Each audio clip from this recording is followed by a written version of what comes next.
Welcome to this module of Professor Messer's free Microsoft 7680 certification training course. I'm James Messer, and in this module, we're going to look at installing Windows 7 in a DualBoot installation. This comes from our requirements from our Microsoft 7680 Configuring Microsoft Windows 7 exam, where we're going to talk about installing, upgrading, and migrating to Windows 7, specifically performing a clean installation where this installation may include but is not limited to setting up as dual boot. In our previous video, we simply did a clean installation. There was nothing on the hard drive. There was no operating system there whatsoever. But what if you needed to install Windows 7 on a system that was already running an operating system and you wanted to have them both available to you at the same time? And you can make the decision when you're booting up, should I boot into my original operating system or should I boot into Windows 7? We call this dual booting because you'll be most of the time doing this with two separate operating systems, but really you could boot to many different operating systems on the same computer. In our situation today, the configuration that I've set up is a Windows XP machine. We're going to install Windows 7 along with that Microsoft Windows XP and be able to dual boot between those two. Although we will have two separate operating systems on the computer, one thing to keep in mind is you can obviously only run one operating system at a time. When you boot up, you'll get a message that says, which operating system would you like to start? And you get to choose right during the boot process which one that is. To have this dual boot process work properly, we're going to need a separate partition for each operating system. Now, there are some exceptions to this that we'll talk about in a moment, but generally this is how you do it whenever you're working with any dual boot configuration, because you could be dual booting between Windows XP, Windows Vista, Windows 7, and maybe even a Linux version. You can have a very complex configuration on your computer. Having them in separate partitions is really the easiest way to go about doing this. For Windows 7, this means that we'll need at least 15 gigabytes of free space available on that partition, and this can be either on the exact same drive as your existing operating system, or it can be on a separate physical disk inside of that same computer. It really doesn't matter. If you're running Windows XP already and you're using the entire partition, maybe you've got a 100 gig hard drive and all 100 gig are allocated towards Windows XP, well, that doesn't leave you any extra room for another operating system. So you may have to resize that partition. There are some third-party utilities you can get that can take that partition and shrink it down into a smaller size that would free up some free space for another operating system. In Windows Vista and Windows 7, this can be done in disk management, but we're running Windows XP today, and I actually had to go into my Windows XP partition and shrink it down, and I couldn't do that without using a third-party utility. I chose Ultimate Boot CD, and that's a fantastic resource if you're looking for a really nice boot CD that's got a lot of functionality in it. And these are all free and GPL and other type of freeware utilities. So it doesn't cost anything for this Ultimate Boot CD. Now, one capability in Microsoft Windows 7 is this capability called a virtual hard drive. I've abbreviated it here too. If you install to a VHD, you won't need another partition. Virtualization is built into the operating system with Windows 7. And if you are running Windows 7 Ultimate, you can use this VHD and you can boot from it, which means that you simply store it as a file that's on your existing partition, and you tell Windows 7 bootloader when it boots up, go boot from that VHD, and it treats that as if it was a separate disk with its separate partitions. Pretty nifty. We're going to use some VHDs and work with VHDs in a future video, and it's in this section we're going to work with those. We're not going to deal with VHDs in this configuration. I'll simply show you how to do a dual boot on any other operating system where you won't be using VHDs. For those of you that have followed along with our course so far, you know that I make extensive use of virtualization. I'm using Oracle VirtualBox to do this. I have started up a system that I call my control room system. It is a system that has a 30 gig hard drive on it, and it's running Windows XP. I resized that partition for Windows XP, though, down to 5 gigabytes in size. So I've got another 25 gig on this disk that is a completely blank and open and available system. It's not even partitioned yet. So that will be perfect to put Windows 7 on in a dual boot configuration. And I have virtually put my Windows 7 Professional ISO DVD-ROM right into the DVD holder. In fact, here's my Windows XP that's already running back there. I'm going to log on, and I'm going to show you the size of the disk that I have here, and I'm going to give you a feel for what's in the system. Let's just go to Explorer, and we'll look at it right there. You can see on this computer, I do have a 5 gig partition set up for my Windows XP. There's 3.72 gig of free space available on there. And I also have a Windows 7 DVD in here. Now, my Windows XP system is one that is not really up to date. This is a really poor Windows XP system, and I know that because if I try to start that Windows 7, it says that you're not running Windows XP with Service Pack 2 on it. You're going to need Service Pack 2 if you want to launch this from inside of Windows XP. Otherwise, you're going to need to shut down your system and start this Windows 7 installation during the boot process. So instead of loading up Windows XP on here with Service Pack 2, what I'm going to do is shut down this particular virtual machine, restart it, and launch from the CD DVD drive. When we restart, we're going to get an option that says press any key to boot from the CD or DVD, which is exactly what I'd like to do. Let's slide this back over to this screen so you can see what's going on here. Windows is loading the files. It's going through the normal boot process when it's booting directly from the DVD drive that's in the system. If you recall our previous video where we did a clean install of Windows 7, this starts exactly the same way, asking for language and currency and keyboard format. And we're going to click Install Now, just as we did before with a clean installation. Setup is starting up, and then we're going to get some prompts as to what we can do with Windows 7.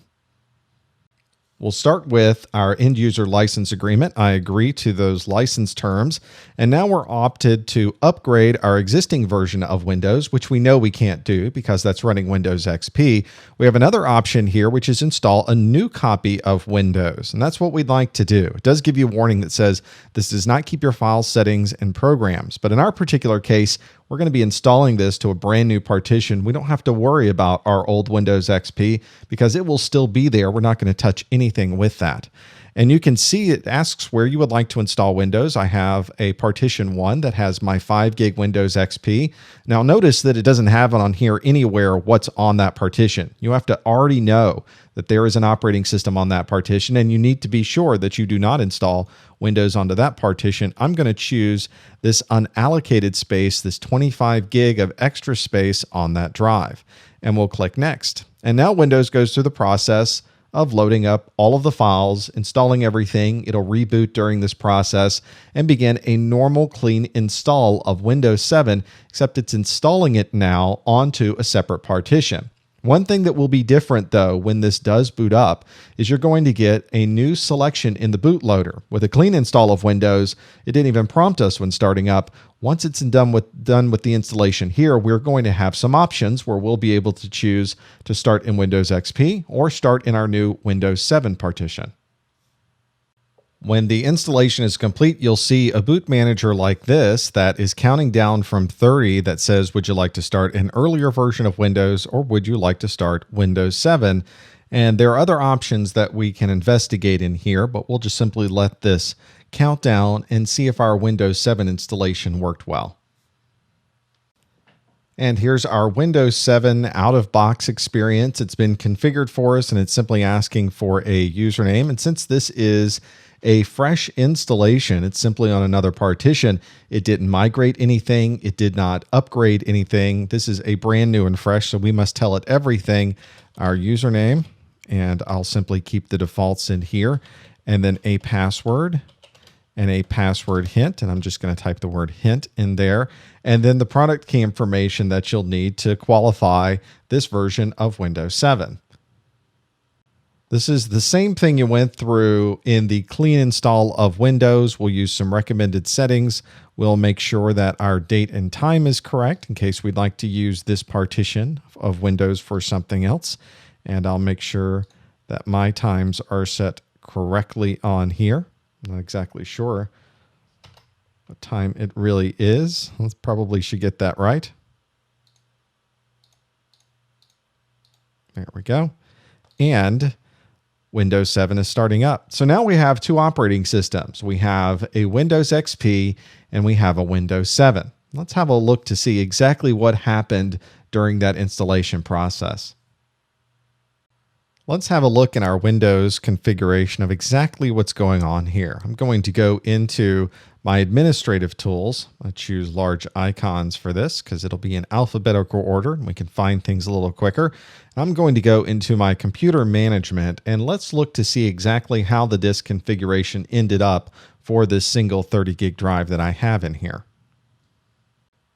So here are the disks that we ended up with in our system. We have a single 30 gig physical drive, and on that are two NTFS partitions, one that is a 25 gig NTFS partition. It is healthy, it's a boot, has a page file, there's crash dump primary partition. This is our Windows 7 system. And there's another drive in here that currently is accessible via a drive D. We did not boot to that drive, but that is also active primary partition. You can see that both of these coexist, but they are separated. That's the idea of dual boot. Let's shut down our Windows 7 and see if we can get back into Windows XP without any problems. What should happen every time when we boot up our system is we're going to get that Windows Boot Manager. So we will have the choice whenever this boots up. Let me move this around to the screen so you can see it. On a dual monitor display here, so it moves things around. I can choose earlier version of Windows or Windows 7. You'll notice when I touched a key there, the Windows Boot Manager stopped its countdown process, so you can go through and figure some of these things out. There are other options available for Windows 7. You can have F8 to look at more advanced capabilities. If you need to recover, you need to have the system go back to a previous version. You've also got this earlier version of Windows. We're simply going to hit enter there and see if we can start up our Windows XP partition. We got our Windows XP splash screen, so already we should feel pretty good about what we're seeing with Windows XP. And it looks like our system's booting perfectly normally, doing exactly what we would expect it to do on the system. We get our login, and there we are at our desktop. So nothing changed with Windows XP. In fact, if we do the same thing we did in our Windows 7, we'll go to our administrative tools into our computer management, and we'll see what the changes are from Windows XP perspective. We'll choose disk management, and there they are, our 5 gig and our 25 gig partitions. And it's C and E in Windows because I already had a D drive in Windows XP. And when the E drive still has information on it, we could go out to the E drive, make changes to it. Just have to remember that the information that's there is all going to be Windows 7 related. So we still have access to that data. We simply haven't booted from that partition. One of the things that you may recall from some of our previous installations of Windows 7 is that there was a 100 meg partition created and then Windows 7 was put into the rest of the hard drive. You'll notice that didn't occur in this installation. That smaller 100 megabyte partition is called the Windows Recovery Environment, WinRE.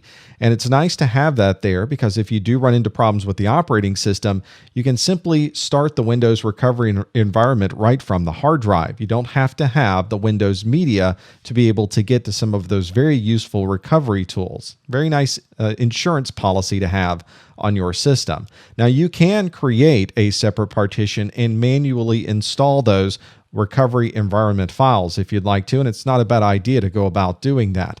In a configuration like we did this time, however, you'll notice that we didn't have any space left over, so you may need to adjust some of the room on your hard drive, create another 100 megabyte partition and install that. There are plenty of instructions of how to do that on the Microsoft Windows website. This is going to be useful to have, so if you have a system that doesn't have that recovery environment on there, just make sure that you have that installation CD or DVD so that you can at least start those up if you ever might need them. The Windows Boot Manager that we were using before showed us that we were using a previous version of Windows and Windows 7. We might want to make some changes to that boot manager though. We might want to change the timeout. We might want to give it a more descriptive name. There are a number of things we can do with that. If you go to Windows 7 under your control panel under System, there are advanced system settings, and under Startup and Recovery, you can change the settings for the startup process. You can change what the default operating system is, the time that you'll list the operating systems, and you can make changes to the way it does things during that startup process. Let's look at it on my Windows 7 system. Here's the system that we just created. I'm going to go to our Start menu and in the control panel, under our system configuration, scroll down a little bit, there's system. And under our advanced system settings, you'll notice that we have an option here for startup and recovery. I'm going to simply use the settings. And here it is. We've got the option of earlier version of Windows, and we have the option of Windows 7. And we can change exactly what we'd like to do for the timeout. There's 30 seconds. You can also spend the time to display recovery options when needed for up to 30 seconds. You can always add that in if you'd like to. Now, I don't want to make a change in here, and I'd like to actually make some other additional changes to earlier version of Windows. It's not a great name. Maybe I'd like to go back to calling it Windows XP. But you'll notice there's nowhere in here to edit that information. In previous versions of Windows, you use something called a boot.ini file on the root of a drive. But if you've gone into Windows 7, you'll notice that isn't there anymore. There's no longer a boot.ini. So how do you work on configuring that? You use something called BCDEdit. That's the boot configuration data store editor. And that's going to edit a file that's boot/BCD. It's a hidden partition information. It's something that is not available to you. It's during that boot process we see it, so it's not part of Windows 7, but we can edit that file from Windows 7 using BCDEdit. Let's try that. To use BCDEdit, you need to be at an elevated prompt. You need to have administrator access in that prompt. You can't simply use your normal command line prompt. It's not going to work for you. You could right mouse click once you type in CMD and run as administrator, or as a shortcut, you can simply type in CMD and choose Control Shift and Enter. That way you don't have to click your mouse more than you need to, and then choose that you would like to run this in that elevated prompt. And here we are in this view. To run BCDEdit, we'll simply type BCDEdit and hit enter. And let's look at what we have here. Let me scroll back up. And you can see at the very top, we have information about the Windows Boot Manager. That's that boot manager that starts up. We could make changes to that.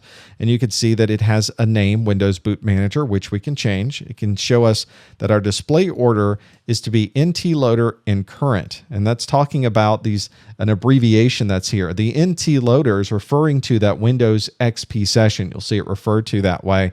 And then you have current, which is the one that we're currently using, which in this case happens to be Windows 7. We can then refer to these boot areas with that shortcut name, which means that we don't have to type in these very long identifiers. These are universal identifiers. We call them GUIDs in Windows, which are globally unique identifiers. The reason that they have this very, very long string of letters and numbers, this hexadecimal view, is because we can name objects with that, and we can be relatively certain now that that object name isn't going to match something else. There's some randomization and other things that are put into that whenever these objects are named. So you can see that we've got the legacy bootloader right here, and there's the name, earlier version of Windows. It starts by going to the D partition and going to the NT loader path, all of those things that normally happen when you start Windows XP.